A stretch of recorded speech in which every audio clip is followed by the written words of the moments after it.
I will start with today's report and then talk a little bit about outbreak investigations. Since yesterday, we are reporting 2,887 new cases of COVID-19 here in Illinois. We now have 73,760 total confirmed cases. Unfortunately, this includes 130 additional individuals with COVID-19 who have been reported to have lost their lives in the last 24 hours, and that brings a sobering total of 3,241. As of yesterday, 4,750 people were in the hospital with COVID-19, and of those, about 25%, 1,222 patients were in the ICU, and 727 patients were on ventilators. To date, almost 400,000 tests have been performed, and of those, 20,671 were reported in the last 14 hours, for a positivity rate of about 14%. We've been talking a lot about contact tracing and the importance of it as we move towards reopening, but I want to let everyone know that contact tracing is something that local health departments do almost every day. Whether it's a foodborne outbreak, a mumps outbreak, measles outbreaks you heard a lot about last year, or a COVID-19 outbreak. This important practice, as you've heard, involves interviewing the person who has become ill to learn places where they may have been, who they may have been in contact with. And then our public health officials reach out to people who have been exposed and identify to an individual that someone they may have been around is sick. This outreach to individuals occurs as soon as public health staff have the information so that people who were exposed can be monitored for symptoms and then can get care immediately if needed.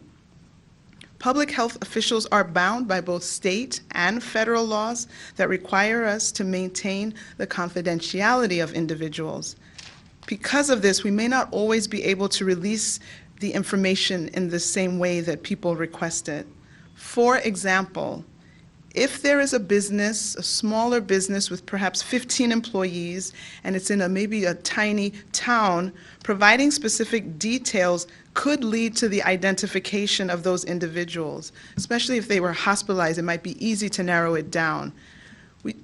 It's a violation of laws that the public health systems operate by to reveal people's individual status. So we try to maintain confidentiality, observe HIPAA laws, but every situation is unique, and there may be instances where we need to release a little bit more information to protect the overall public's health. However, we always want to keep people's confidentiality in mind, and we take that very seriously, both for just the confidentiality stake and potentially for the stigmatization that when people are identified that they may undergo. Just as you all would want to have your private health information private, we want to protect the identification of others, especially those who are ill, who are fighting to recover from an illness.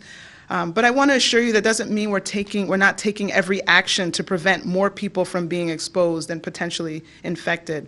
We do make sure that our local health departments are investigating, identifying locations and other people that may have come into contact with the index case, and immediately are taking steps to protect the individuals.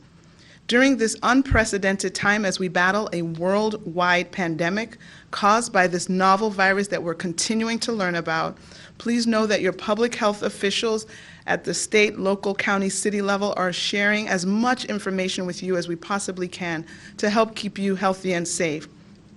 Again, the timing, we're trying to get it out as quickly as possible, but please remember that your public health officials are busy trying to contain the outbreak. And then trying to sit down and put things into databases is after they've tried to do the important work of containing the outbreak.